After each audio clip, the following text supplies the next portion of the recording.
Hey, what's up, you guys? Welcome to me watching Magic with you watching Magic. So, two of us, three of us, however many people are watching this, we're all together in one room just watching me play some cards. It's a pretty great match. I had some difficulty with receiving some text messages and things during the second game of this match. I'm a full disclosure to you right now. I just went ahead and cut the whole thing out because that's way easier than editing those individual things out. And I'm doing voiceover for this, so who gives a shit? I lost that second game, though, in this series. We'll talk about that in a minute, though. This first one, I think, is pretty great. We're playing against a guy whose entire win con, and I can say this with 100% certainty because I played him 3 times in a row. He played the exact same deck all 3 times. His entire life revolves around getting Pariah out and onto a creature that has protection from creatures, or some bullshit like that, or indestructibility. That's his entire life. Like, his goal in life is to make that play all the doodah day. Now, the good news for us is that this deck is specifically tooled to fuck that strategy. We've got a bunch of Galvanic Blasts, we've got Banefires and stuff. I want to read Norman here, just make sure what's going on there. We got fireworks in the background. I hope that's not bothering anybody, but you probably can't hear it. So I'll just keep drawing attention to stuff no one would ever notice because I'm terrible at my job. So here we go. We're ripping lands. I'm going to even them out here, 2 and 2. Banefire I'm pretty happy about. Galvanic Blast. Now right here I don't attack because I don't want to lose my Metalcraft for the Galvanic Blast. That was a huge misplay. We'll talk about why in just a second.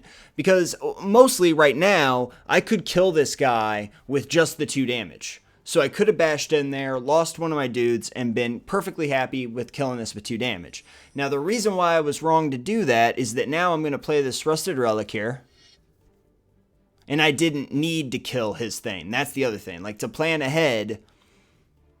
And now I'm in a position where I could attack again, and I should, at least with these 2 tokens here. You want to keep the 1/1 on the far right out, but I should have pressed advantage and at least done 1 damage to him. So he's going to play this Sunstriker, and we're going to see why I was wrong in all those places right here, because he plays this Pacifism on my 5/5, and I'm a fucking moron. Because if I had killed one of these 1/1s, one of these 2 1/1 tokens, then what I could have done is I could have Galvanic Blast my 1/1. That thing would have died.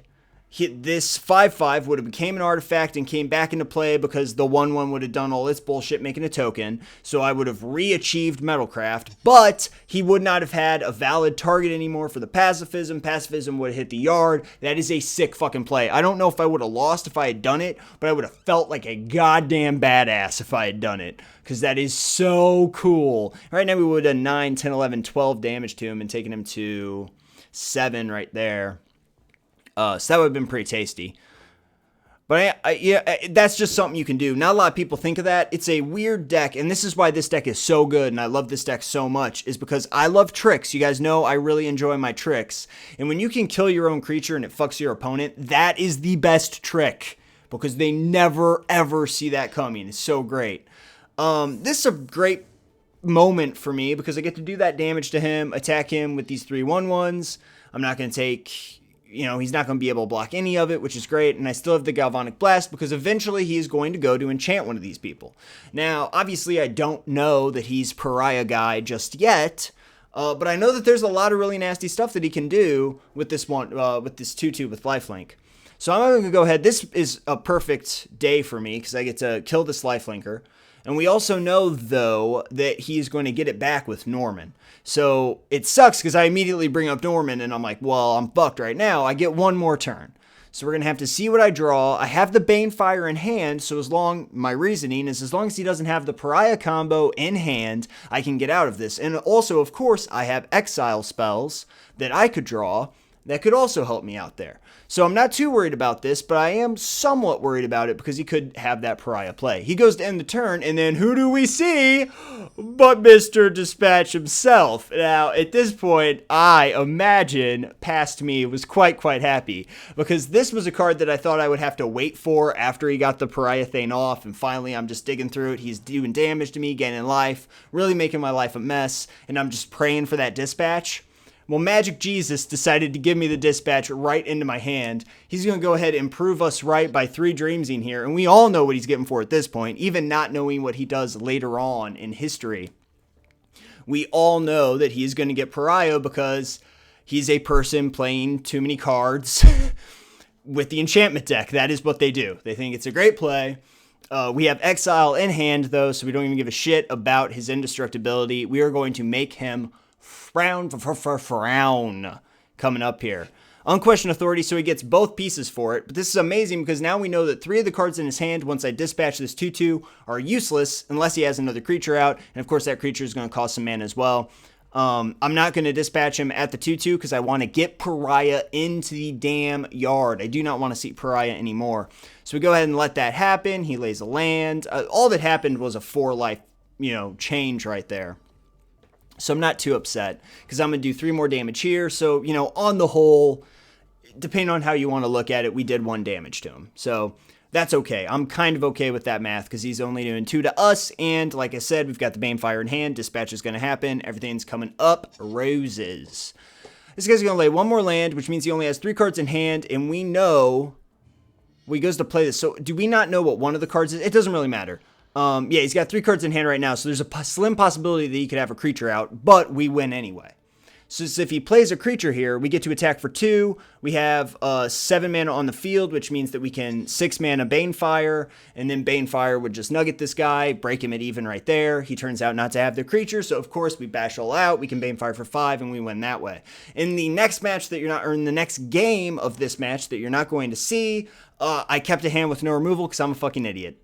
He played the exact same deck, and I was like, I don't have removal this time. I'm a dumbass. And he beat the shit out of me. It was not a good time.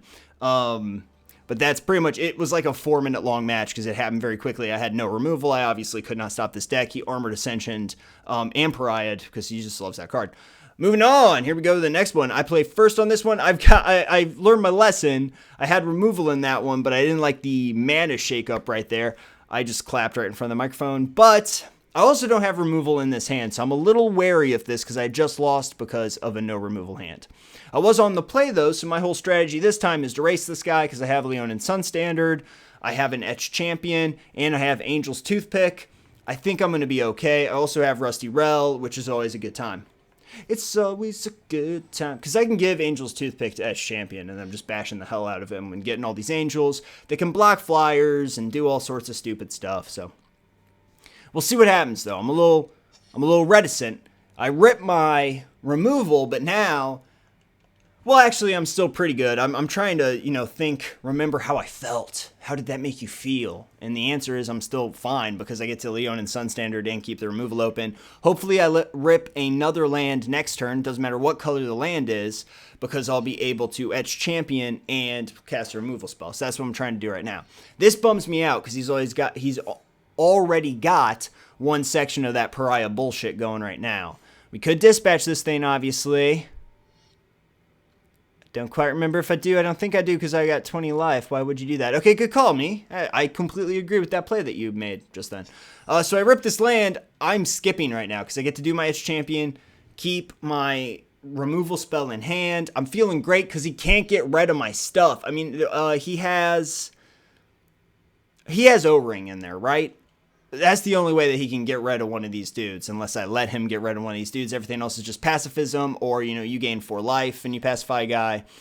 So I'm feeling pretty good. I got a 2/2 out there with protection from colors, which means he can't be pacified or anything like that. This guy's got no way to deal with that guy. He Daybreak Coronets this, and that is the time where you dispatch. We're getting rid of 2 good cards for this guy, which is great. I'll take that all day. He's got 2 mana left, which means he could play a creature, second main. Luckily, he doesn't. We've got 4 mana showing, so we do have a bit of a decision here.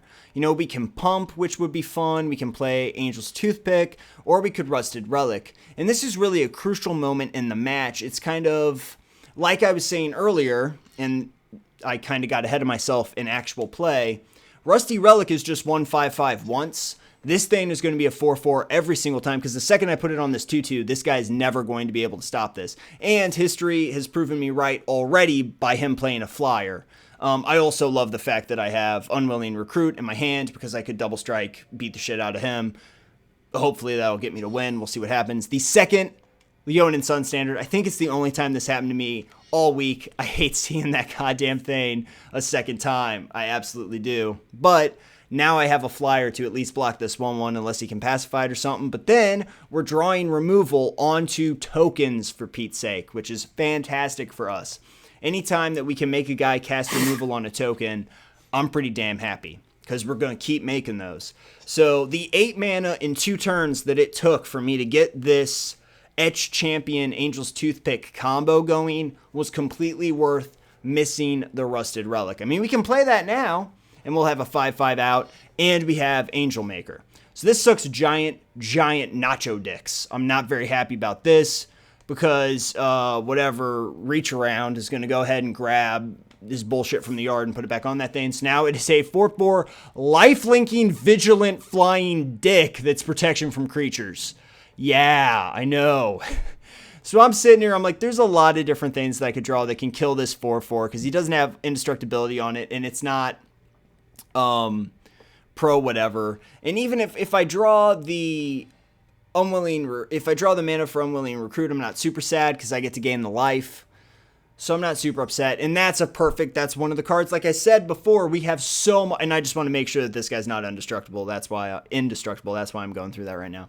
We've got so much great removal in this pile. It's insane to me to even be worried about something like that. I leave the 4/4 back to because he has the lifelink right there, and he'll first strike it, so it would completely undo any damage that I would have done there. Unfortunately, I can't use Leon and Sun standard because I have to keep my War Leader's Helix open. So what would have happened is he would have blocked that, my 4/4 down with his 4/4. Mine would have died. His wouldn't have, obviously, because the first strike of double strike is first strike. So I would have been really sad. Now, Aura Touch Mage, I want to make sure that he can't put it on this 4/4.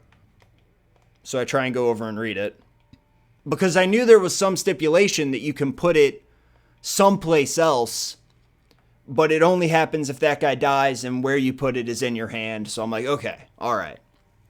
I just want to make sure, because I don't play Bad Touch Mage in my build of that deck, because he costs a shit ton, and he only equips himself up with an Aura.